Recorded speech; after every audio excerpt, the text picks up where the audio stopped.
Hello and welcome to week 2 of Education 107. So today we're going to talk about key strategies in the focusing phase of your evaluation project. We're going to talk about logic models, something that will help you kind of define your program or the process that you're evaluating. And we're also going to talk about key questions that your evaluation can attempt to answer.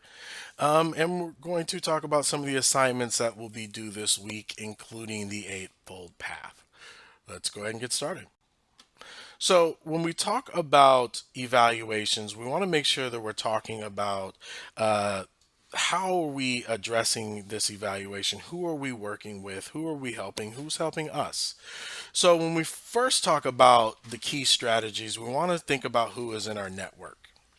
Who can we connect with in terms of evaluating a process or a program? Who can we help? And also, who can help us?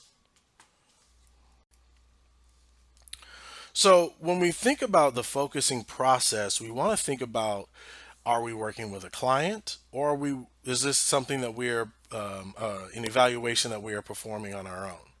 So, we want to identify our role or our client's role in the program. How long have we been involved? How long has our client been involved in the program? Why are we interested in this evaluation? Have we identified any trends or concerns in the program that we're evaluating? What do we hope to learn from this evaluation? And what decisions will be made or potentially made based on the results of this evaluation? So, we're going to go in a little bit more detail later, but you also want to start thinking about your logic model development.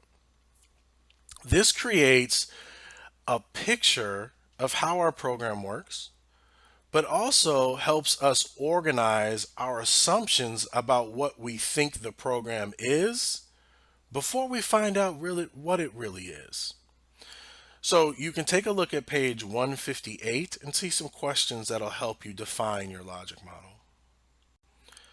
So first, let's talk about evaluation purpose statements. So once you know why you are performing the evaluation and have discussed its potential uses, you need to develop a three-sentence purpose statement. It doesn't need to be long. I've seen purpose statements one sentence, I've seen them paragraphs.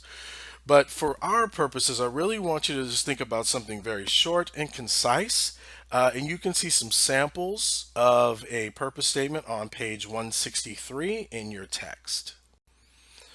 So, common purposes of an evaluation can. So, here are some sample purpose statements. The first one is about one sentence. The purpose of the evaluation is to determine whether listening skills course should be continue to be offered. Short, to the point. The second one, two sentences, and it's a little bit more focused. The purpose of the evaluation was to determine the effectiveness of the Nursing Success Seminar Program at Samuel Merritt University. The evaluation was undertaken in an effort to identify effective outreach activities to increase the number of underrepresented applicants applying to the university. Very focused in the purpose, very focused on how they're going to apply the outcomes of the evaluation. Again, here's another example, two sentences, very focused.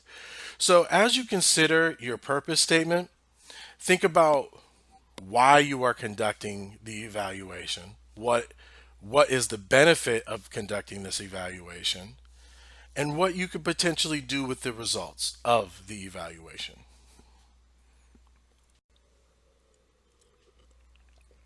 So as we start to talk about stakeholders, these are the people who you're going to be working with. These are the people who could potentially benefit from this evaluation. So these definitions are a little bit different than our text. So when we think about a stakeholder, it can be a program end user, it could be your client, Or it could be yourself as well. You could be a parent of a program, you could be a participant of a program who's really trying to identify a potential need or an improvement area, hence why you are performing the evaluation. So, as you really think about not only defining the scope and what you are evaluating, you want to think about how you can answer key questions. What questions are you going to try to answer through this evaluation? Are you going to identify skill gaps in your teams? Are you going to identify the outcomes of a program?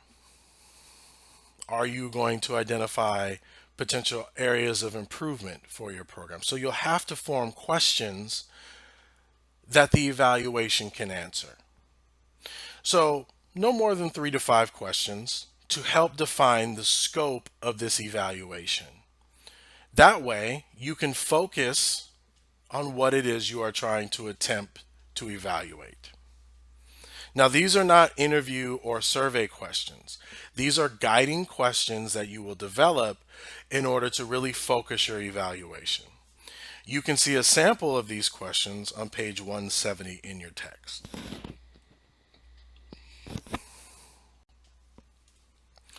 So, you don't want your key questions to be yes or no.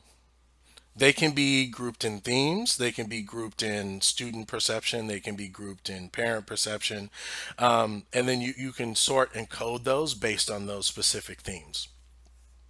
You want to make sure that any questions that are urgent to answering the evaluation, you want to make sure that those are addressed first. Any other questions I would save till later, particularly based on the time frame of this class. So again, and also you want to think about make sure that you are fine tuning your questions. You don't want to have this questions be yes or no. You want to make sure that they are expansive. You want to make sure that they're answering the overall arching reason for the evaluation. Did the original question, could that potentially be used in an informal interview? Could the crafted question be used during a survey? Would those things be better off moved there? So really think about overall arching questions in terms of what this evaluation is attempting to answer. So agree on the final set of questions, prioritize and rank them by importance and need, and make sure that you are asking these key questions, whether through the answering these key questions, whether through the evaluation process or through your data collection, which can be conducted by informal interviews, formal interviews, surveys, etc. So, your evaluation project. So, make sure you refer back to the syllabus and go through the purpose, goals, and context of this assignment. You want to make sure that you complete your logic model first. This is going to be very important so that you understand the scope of the program you are evaluating. You want to make sure that you're talking about what is the purpose of the evaluation? What is the background of this program? Under which context am I conducting this evaluation? Is this an internal or evaluation? Am I conducting this for a client? Am I conducting this to determine the best outcomes for this after school program? And then you also want to talk about who are the stakeholders? Will this evaluation impact? And what key questions is this evaluation attempting to answer? So here's an example of a logic model. So you also have, take a look at this on page 160 through 161 in your text.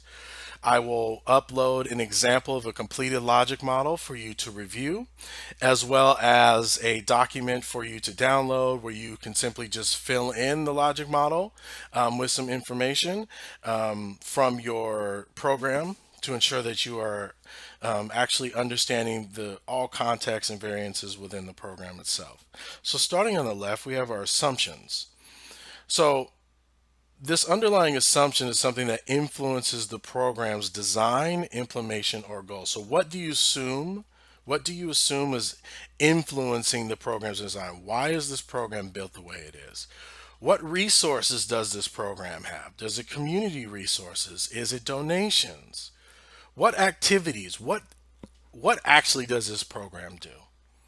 What are the short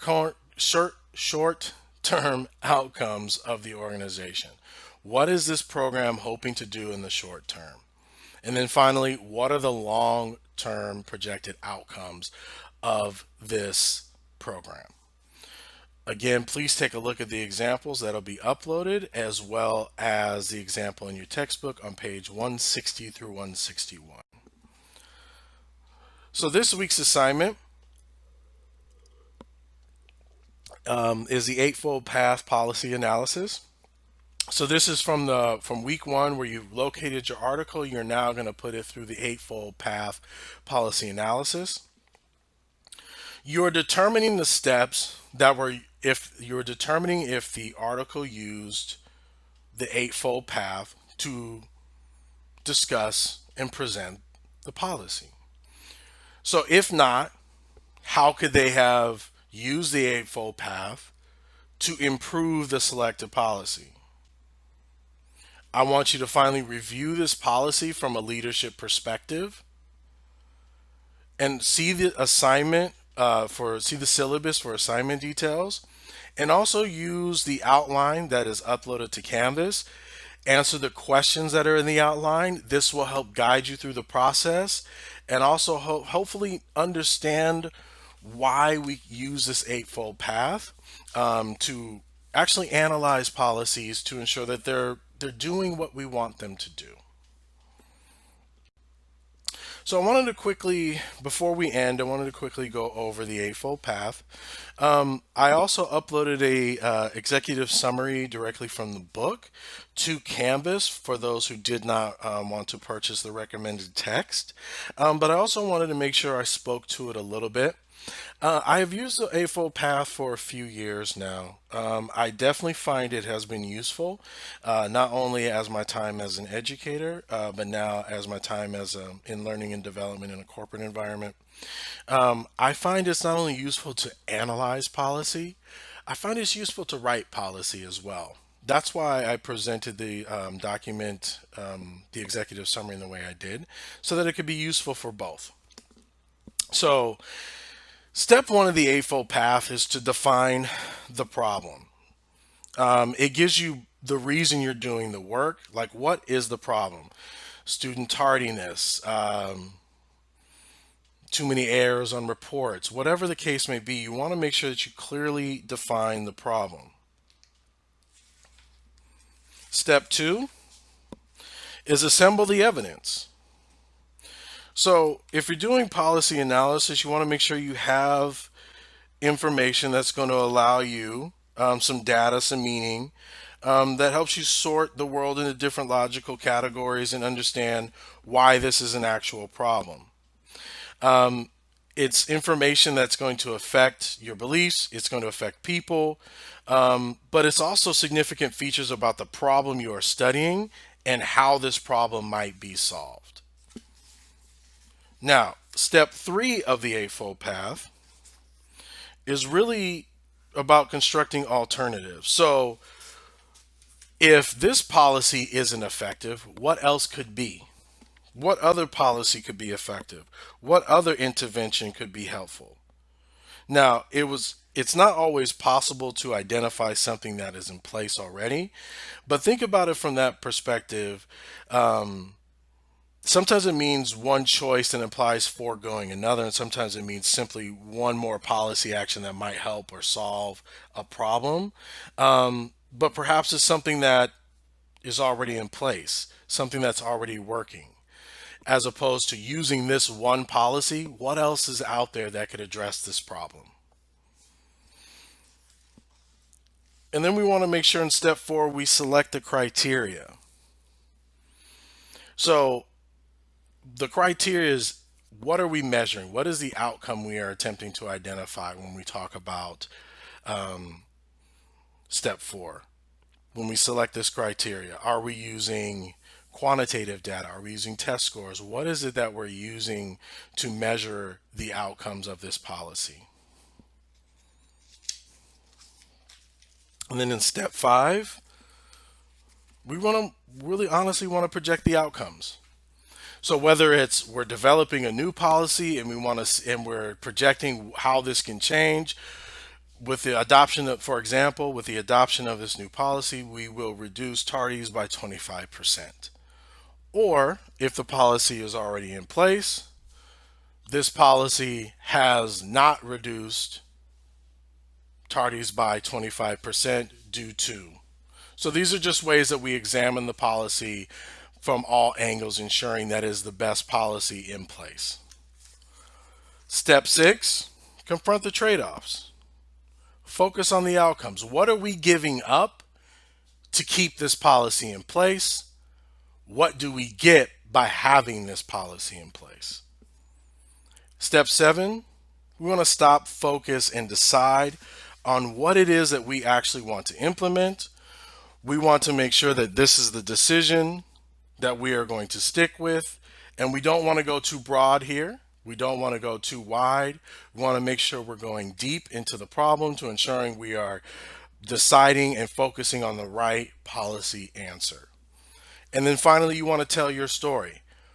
Why this policy works. Why is this policy focused? Why is this policy the right one for our organization? And again, for this assignment, you are analyzing what the author did in terms of the eightfold path. If they did not use the eightfold path, provide an example of how the eightfold path could improve the policy or could enlighten the stakeholder. So if you have any questions, please feel free to email me at john.wedding@csus.edu. Please remember to put in the subject line Education 107 so I know to get back to you as quickly as possible. Have a great day and good luck.